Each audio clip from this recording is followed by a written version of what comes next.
Friends, Hariom. हम कुछ दिनों से लगातार संतों द्वारा बताए गए कुछ दुर्लभ सूत्रों की चर्चा कर रहे हैं। वो संत जिन्होंने भव सागर से जो पार हो गए, जो जागृत हो गए, जिन्होंने परमात्मा को जान लिया, जिन्होंने अपने स्वरूप को में स्थिरता पा ली। तो ज्ञान मार्ग में जो विशेष बात है वो ये है कि जानने मात्र से आप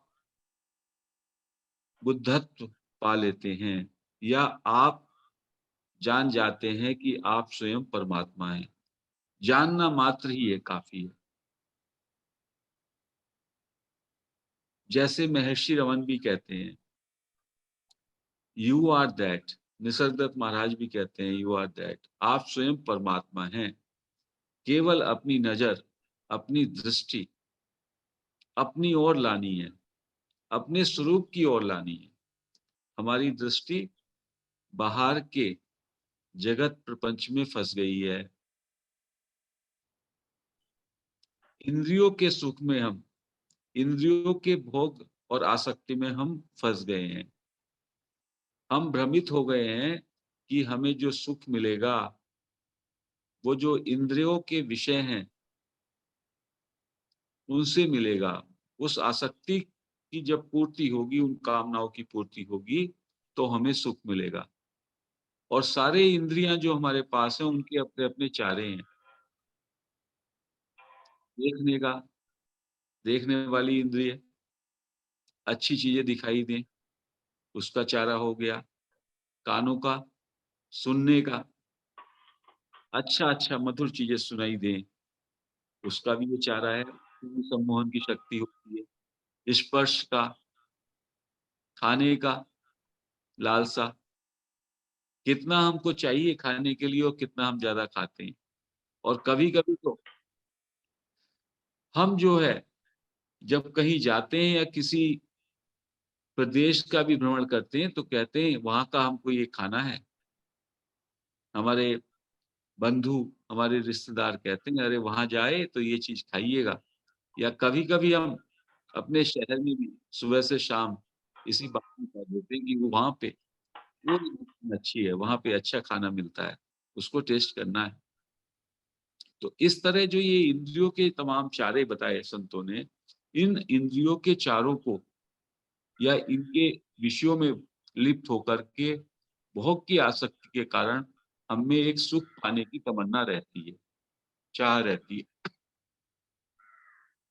ये है परिवर्तनशील, परिवर्तनशील अनित्य से सुख पाने की चाह।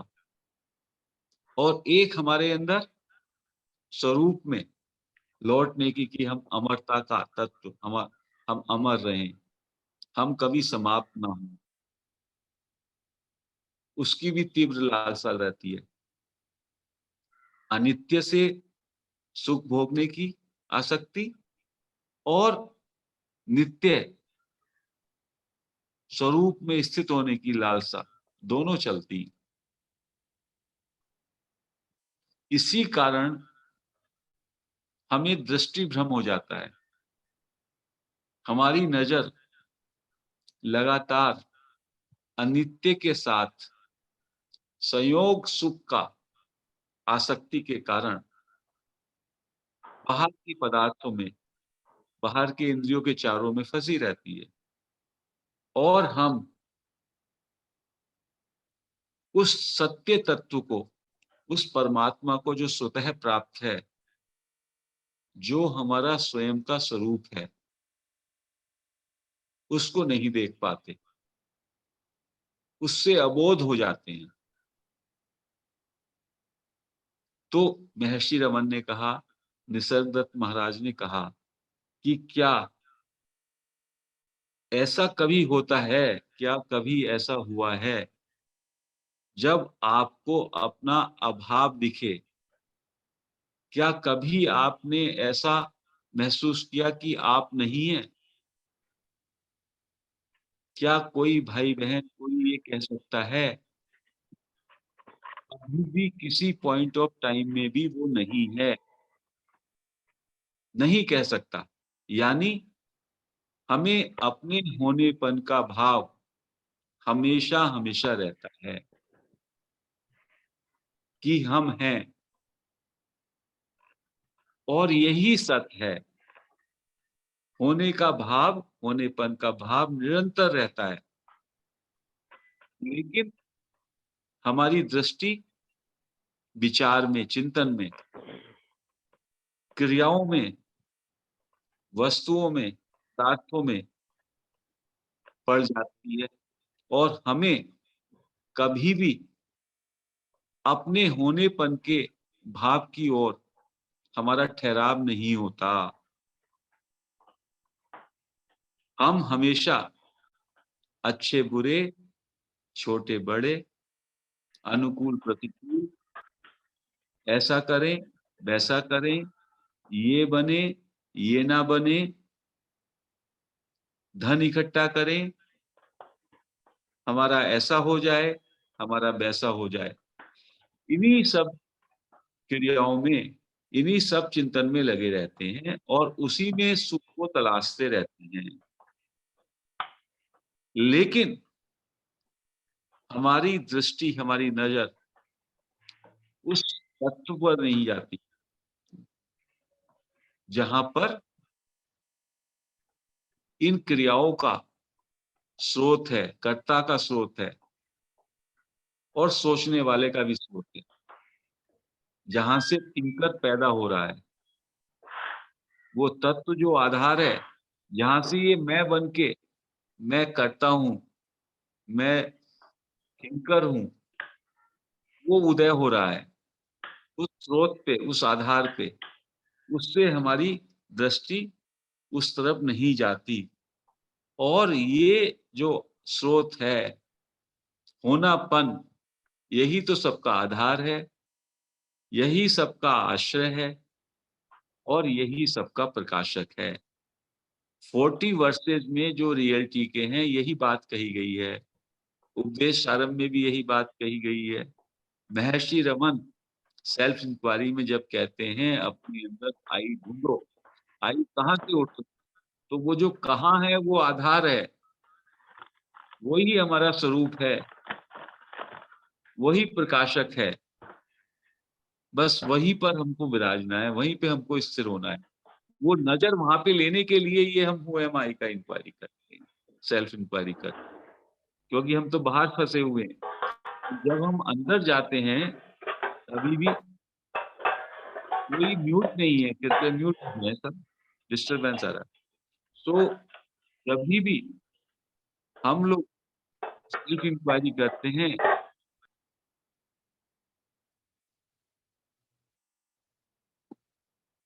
तो हम लोग बाहर से, बाहर की दृष्टि जो कि इंद्रियों के चारों में फँसी है, विषयों में फँसी है, बाहर के लोगों में, व्यक्तियों में, वस्तुओं में, पदार्थों में, भोगों में, अच्छे-बुरे में फँसी है, उसको हम हू एम आई की इंक्वायरी के ज़रिए उसको छोड़ के नज़र को वापस आई पे लाते हैं और आई को भी आई पे टिका करके देखते हैं ये आई कहाँ से उत्पन्न हो रहा है, क्योंकि आई है कर्ता, ये जो अहंकार वाला आई है, ये है I am the doer, I am the thinker.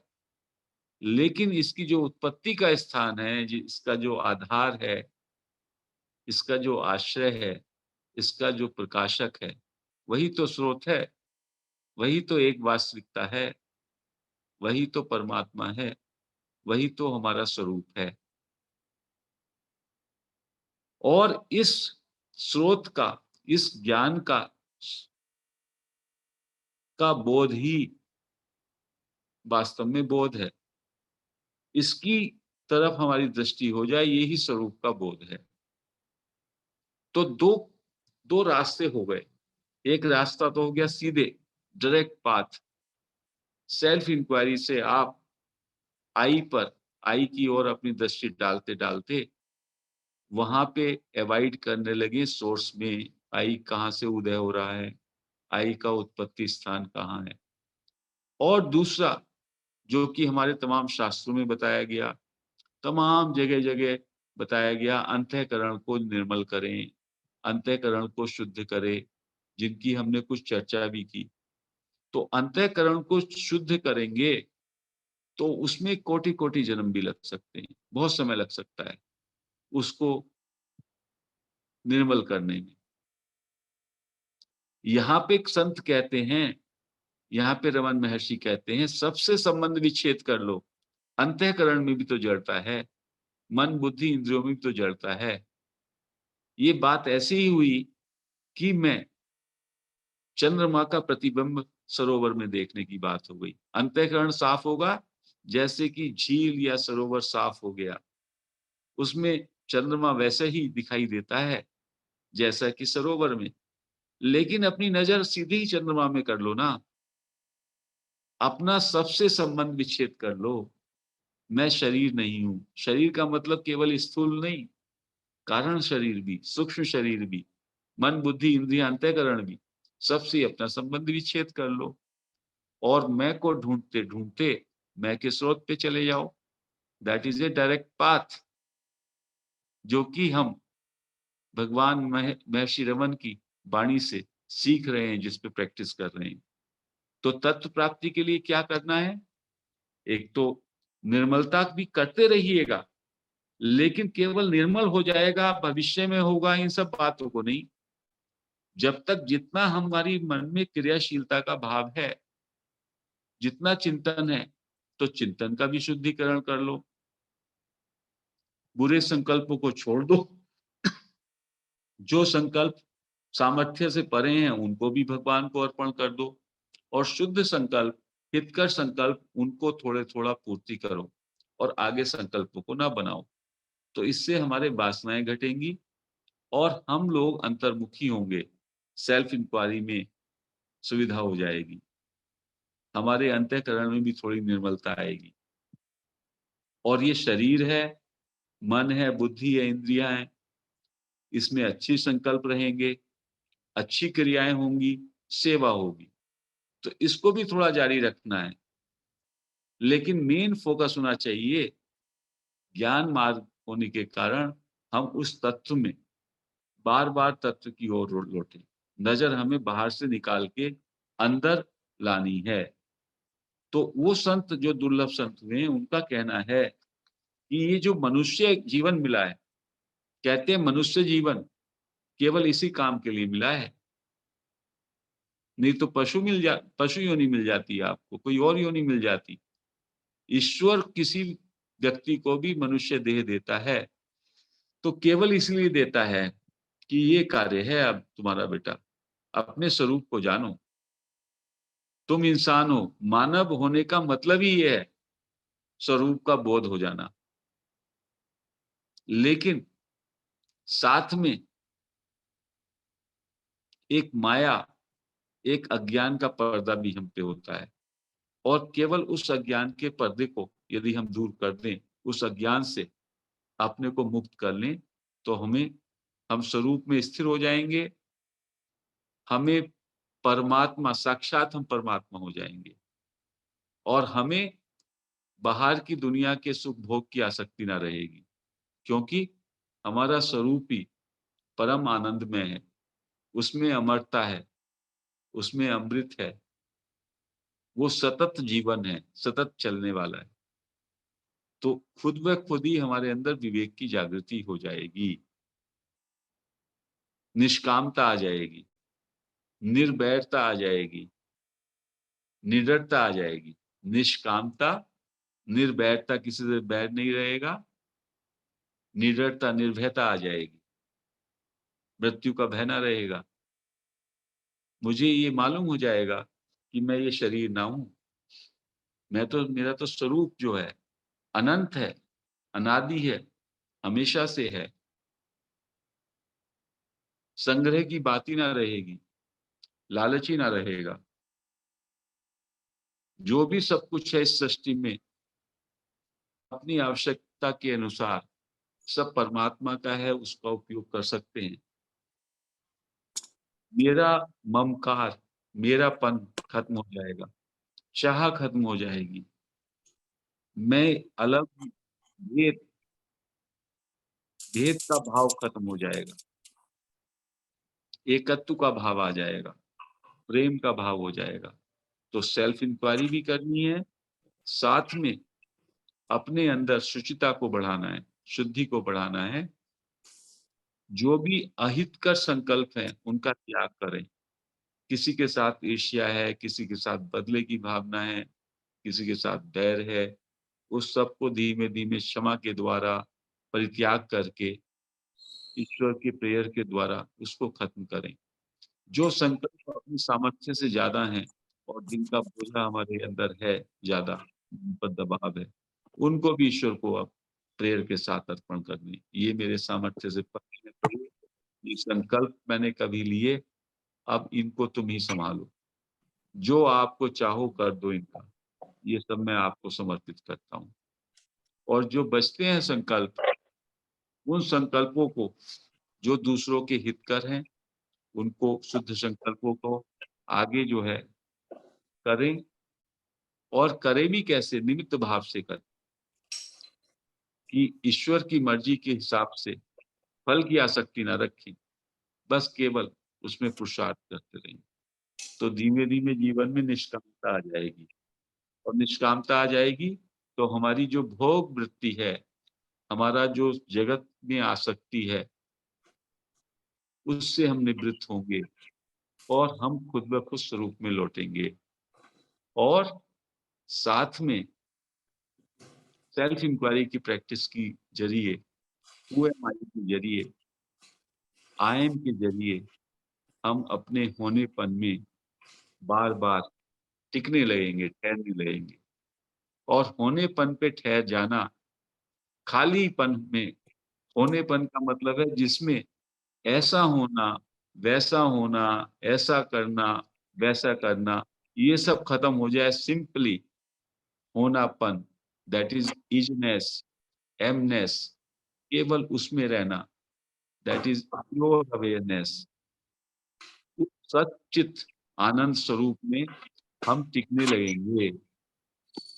और जैसे-जैसे हम उसमें आने लगेंगे, अंदर हमारा मौन गहराएगा, परम शांति होगी, तो हमें परम आनंद आने लगेगा। मन हमारा निर्दोष हो जाएगा, मन भी हमारा जो है विलीन हो जाए, क्योंकि मन तो है ही नहीं। महर्षि रमन कहते हैं, मन मैं विचार है, और ये मैं विचार जो अहंकार है, जब हम इसकी जाँच करते हैं, तो पाते हैं ये है ही नहीं, ये वैनिश हो जाता है। लेकिन जब हम इस इसको बहिर्मुखी होने देते हैं, तो इसकी आदत है कि ये नेम्स एंड फॉर्म्स के सहारे अपने को बहुत विशाल कर लेता है, विराट कर देता है। तो मैं विचार का जैसे ही मेरे अंदर उत्पत्ति हो, बस वहीं पे मैं उस पर अपनी नज़र रखूँ, ये कहाँ से उठ रहा है, और उसके सोर्स को धीमे-धीमे उस सोर्स का मुझे बोध हो जाए। वही है स्वरूप का बोध, वही है स्वरूप की प्राप्ति, जो कभी अप्राप्त था ही नहीं, जो कि नित्य प्राप्त है। उस नित्य प्राप्त तत्व के प्रति अपनी दृष्टि होना, बस इतना ही बोध है, इतना ही ज्ञान है कि मैं परमात्मा, अपने स्वरूप को का बोध कर लूँ। जब मैं अपने को जगत से जोड़ लेता हूँ, अपने को मन, बुद्धि, इंद्रियाँ मान लेता हूँ, तो मेरे अंदर अज्ञान का पर्दा और मेरी नज़र बहिर्मुखी हो जाती है। और जिस आधार पर, जिस आश्रय पर, जिस प्रकाशक के कारण मेरी ये इंद्रियाँ, मेरा ये मन, ये सारा जगत का प्रपंच मुझको नज़र आता है, वो आधार, वो आश्रय, वो प्रकाशक मेरी नज़र से ओझल हो जाता है। यदि प्रकाश ना हो तो आप प्रकाश के बिना क्या किसी भी वस्तु को देख पाते हैं? लेकिन हम क्या करते हैं? प्रकाश हम नज़रअंदाज करते हैं और जो वस्तुएँ हैं वही हम देखते हैं। तो संतों ने कहा उस आधार को, सबस्ट्रेटम को, उस प्रकाशक की ओर आपकी नज़र आनी है।